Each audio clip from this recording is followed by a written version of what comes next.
Today we're going to look at this 1997 Jeep Wrangler SE. Now I don't know a lot about these Jeep Wranglers, but whenever I think of Jeep, I think Wrangler. This is a 4-cylinder version.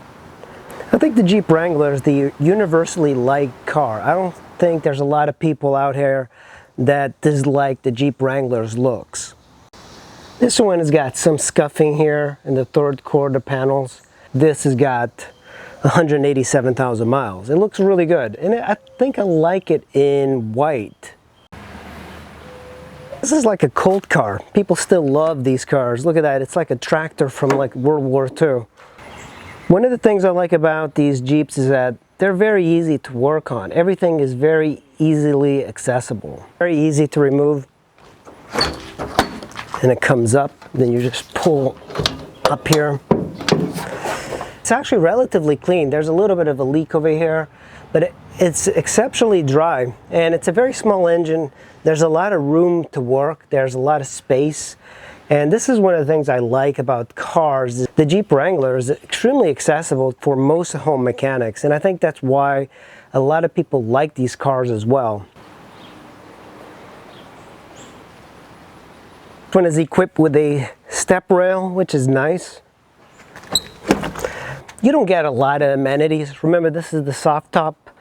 You do have your lock, you have your handle, and it's kind of very cheap. Everything about it is very, very cheap. And you have this rubberized handle to pull the door. The doors actually fling out quite a bit, and you even have this stop here that you could remove, so eventually you can take out the doors if you want. One of the things I didn't realize that these Jeeps had, so they have the step rail, and then when you get in, it's actually a drop like that. Because one of these the things that people do with these cars is that they go mudding. So you want a higher wall here so the water does not get in. So that's kind of an interesting thing about Jeeps that a lot of people don't know about. This is your headlights. You push it once for the regular headlights and then push it again for the maximum, or for the high beams all the way out. It's got a very easy steering wheel. It's easy to maneuver. The blinkers are made out of some of the most cheap materials I've ever witnessed. I don't think this is your passing light, but to signal, it takes quite a bit of an effort. You know, this is not a very good fit and finish. Behind the steering wheel, you have your hazards. Normally on Fords, it's located about here and you push it down, but Jeep is to the side. And again, this is it's like cheap. It's very cheap. I was hoping to get a little bit better fit and finish, but I guess you can't get it at this sort of price point. This one's got 2 airbags, one in the steering and one for the passenger, but that's pretty much it. It's not the safest car in the world. Hitch, and you got your power here for hooking up a trailer. You do also have a full-size spare. This is an extremely hard door to open. It's heavy, and look at this. You can swing it out quite a bit. The only issue is that this one's pretty dirty. You have very little way of storing. That's why this car is not very practical at all. You don't get a car like this for its practical nature, but I was expecting a little bit more storage here. You can remove the seats and then you would have more storage, but it would be nice to have a little bit more space. This one is equipped with a 5-speed manual transmission, and it's actually one of the best things about this thing. It is, the transmission, the engine on this are very, very smooth. The fit and finish, I am a little surprised with it, but I kind of was prepared for that. Often you don't hear about great fit and finish in these American cars, but it is nice. It's a very mechanical way of driving this. It feels kind of cool to drive it. For your passenger, you do have this. This is a grab rail, because if you go off-road, you're going to need to hang on to this. And the suspension on this on the highway is really bad. You get shaken quite a bit, and because of the soft top nature of this car, there's a lot of wind noise. So it's not really it's not a great car for commuting, but I think a lot of people do use it for commuting. This is a 4-wheel drive version, and I think people really love this for 4-wheel drive. So up here you have your traditional radio. This one does have AC and it works very well.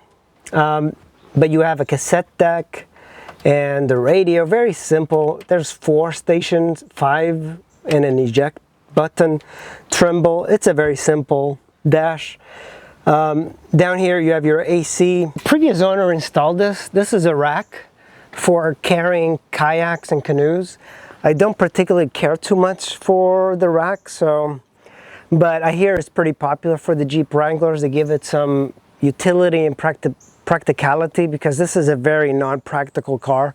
These little Jeep Wranglers are kind of like the ADV bikes of cars. They really are. They look great. They have a lot of ground clearance. They're very, very cute and kind of aggressive at the same time. And it's the only car that I know that are loved by women and men at the same time. Generally, when you see these cars, they're driven by younger people, but it seems that everybody likes them, all the way up to like 70 to 80 years old. People love these things. And when you drive them, I like to drive them. I do like to drive this, but it's the type of car that you only want to drive once in a while, just because it's not the most comfortable thing ever created. When you think of Jeeps, for me, this is the only Jeep that comes to mind. It's kind of like when I think of Porsche. The only Porsche that comes to mind is the 911, that look. And it's the same thing with the Jeep. It looks almost unchanged. This is, of course, the TJ version of the Jeep. Vehicles make, so I'm going to push in the clutch. It's a little hard starting, which is kind of funny. So it starts right up though, but I heard it cranks a little bit difficult, a little bit hard sometimes. So I don't quite know. This thing kind of wastes gas like crazy. I filled it up to half. It's already like 1/4 done. Here's an interesting thing. It might be a little bit hard to see.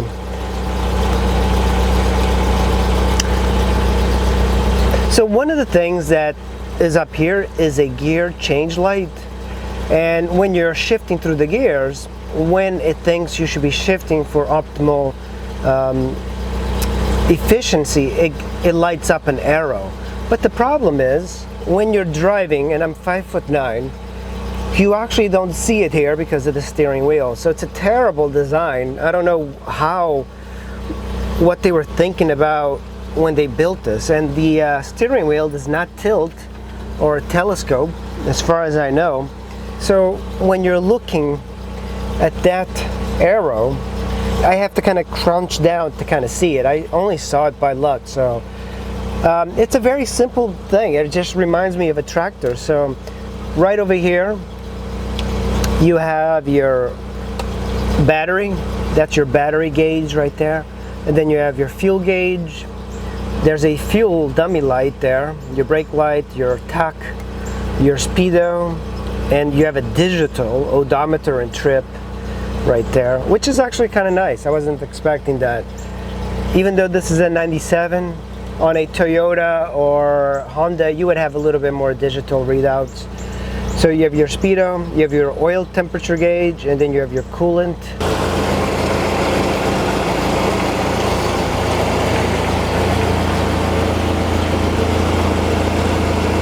A great second car, but it's very uncomfortable on the highway, and if you use it for commuting, yeah, there's better cars. Like a better car for commuting is, of course, the Prius back there. But the Jeep is kind of like a second car that's just fun in the sun, going to the beach, taking your friends out on an off-road excursion. This is a very cool car. It is cool. Like, this is the only car that I've ever had that is extremely cool to have.